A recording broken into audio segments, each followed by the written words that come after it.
paz de Cristo. Mais um ano se inicia e nada melhor de nós começarmos o ano de 2022 aos pés do nosso Senhor através da oração. E é por isso que nós estaremos iniciando uma nova série chamada Vida de Oração. Esta série é baseada nos livros Vida de Oração de Edward Bonds. Edward Bonds, ele foi um ministro metodista de teologia reformada que viveu entre o finalzinho do século XIX e início do século XX. E ele escreveu nos últimos 17 anos da sua vida alguns livros, 11 livros que ele escreveu. E desses 11 livros, 9 livros foram a respeito da oração. E ele escreveu esses 9 livros de uma forma bem capacitada, com muita propriedade, porque a oração para Bonds era uma vivência, algo da prática dele. E por isso que ele escreveu tão bem sobre a oração, porque a oração era algo prático, necessário à vida de Bonds. Então, Bíblia na mão e vamos aos estudos.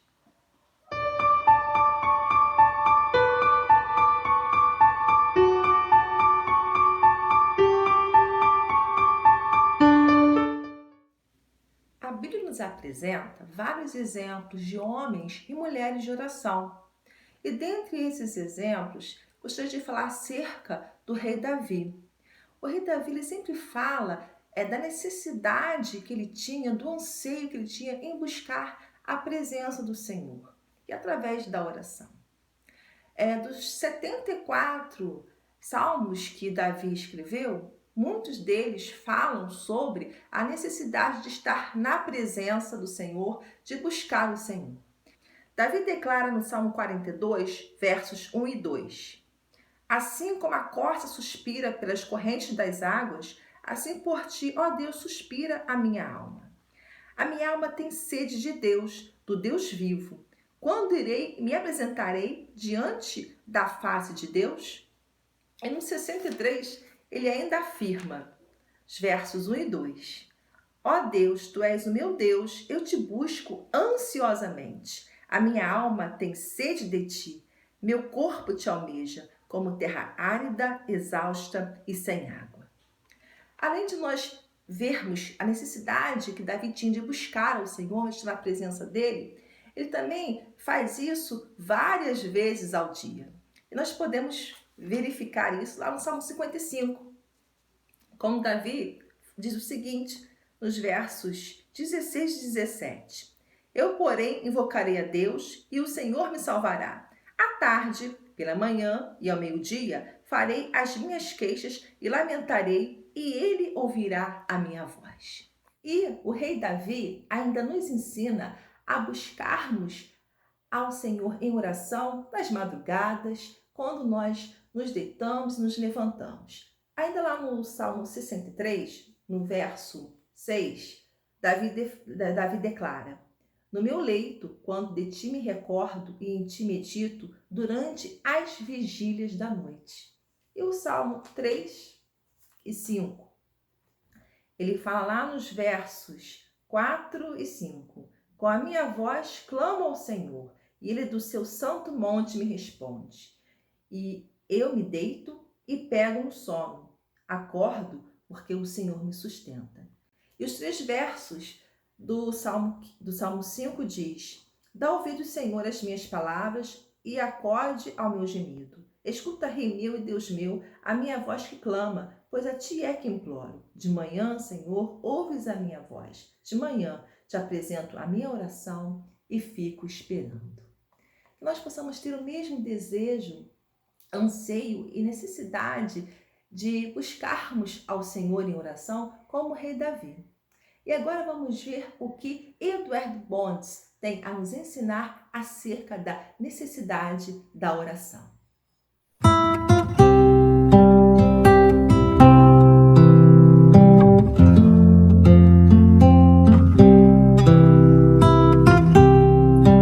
Qual a sua necessidade? necessidade de orar.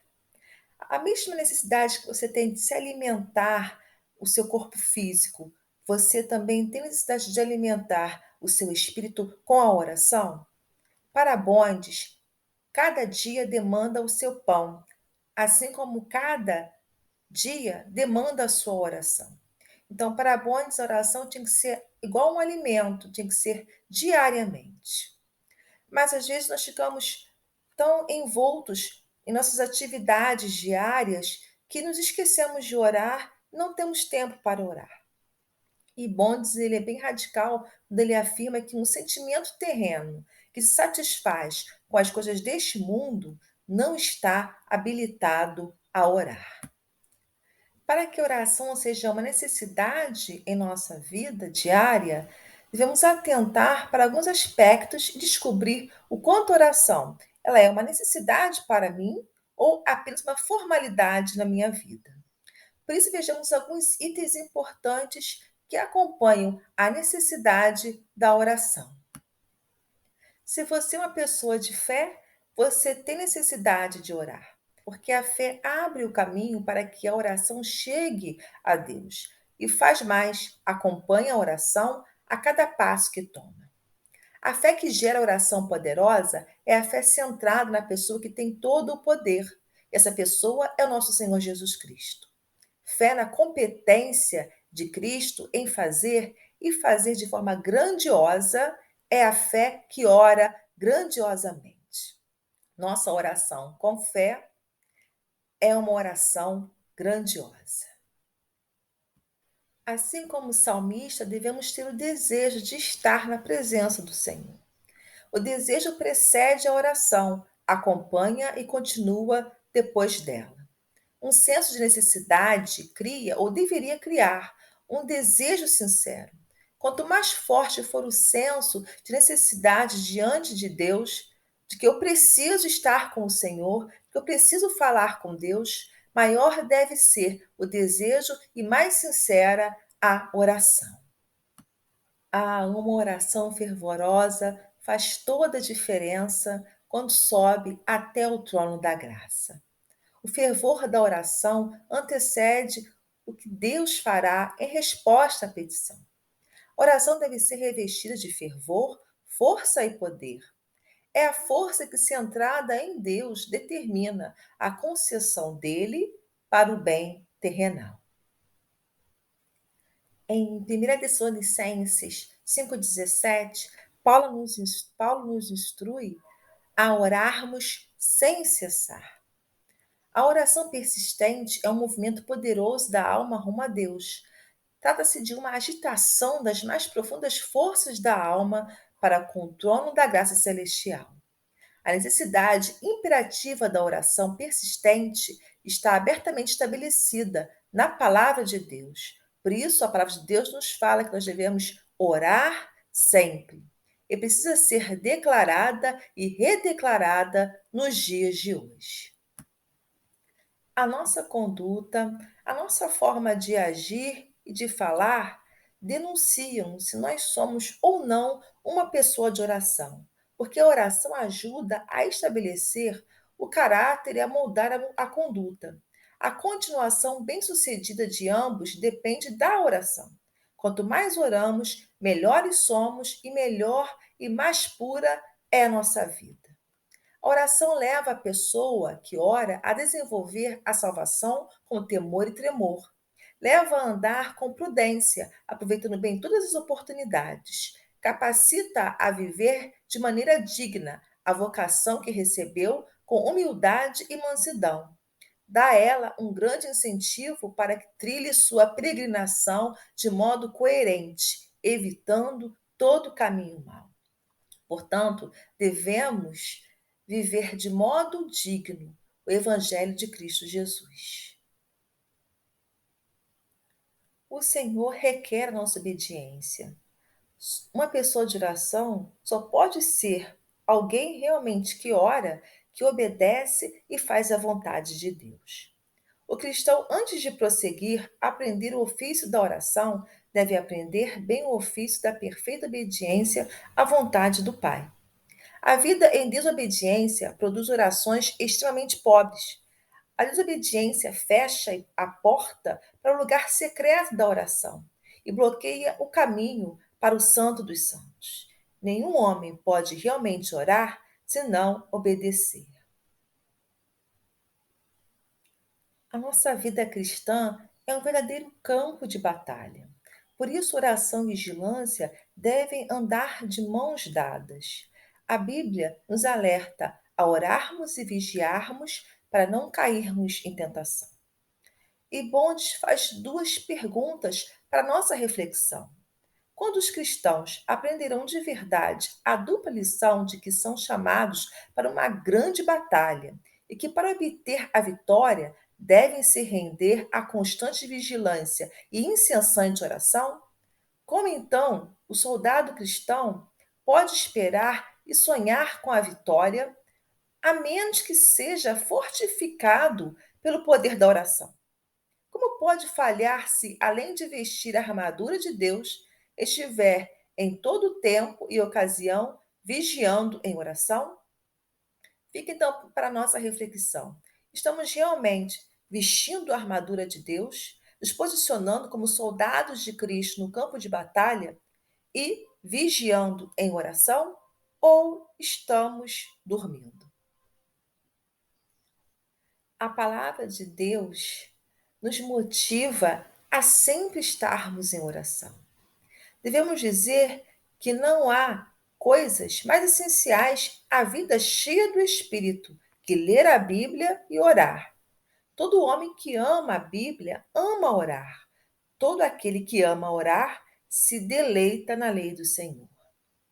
Fazer a vontade de Deus e ter a sua palavra habitando em nós é vital para a oração eficaz. Para conhecer a vontade de Deus em oração, devemos estar cheios do Espírito de Deus, que intercede pelos santos de acordo com a vontade de Deus. Estar cheio do Espírito e da palavra de Deus é conhecer a sua vontade. O nosso momento a sós com Deus, nosso lugar secreto com o Senhor, o qual nós conversamos com Ele através da oração, nos faz crescer espiritualmente. Mas a casa de Deus, que é chamada casa de oração, é o lugar onde nós aprendemos sobre a oração e também aprendemos a desenvolvê-la. A casa de Deus é para a oração mútua em conjunto e unida. Sem oração, a igreja é um corpo sem espírito, algo morto e inanimado. Uma igreja sem oração é uma igreja sem poder. A oração pertence a todo tipo de obra relacionada à igreja de Deus.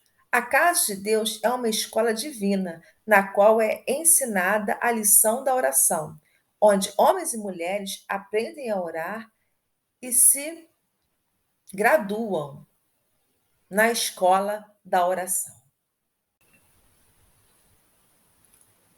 Para Eduardo Bontes, a oração é essencial como respirar. Assim como respirar é uma necessidade física para nós, tal era a oração para Eduardo Bontes. Ele aplicou o mandamento: orem sem cessar, tão literalmente quanto o nosso sistema respiratório opera em nós a necessidade de respirar.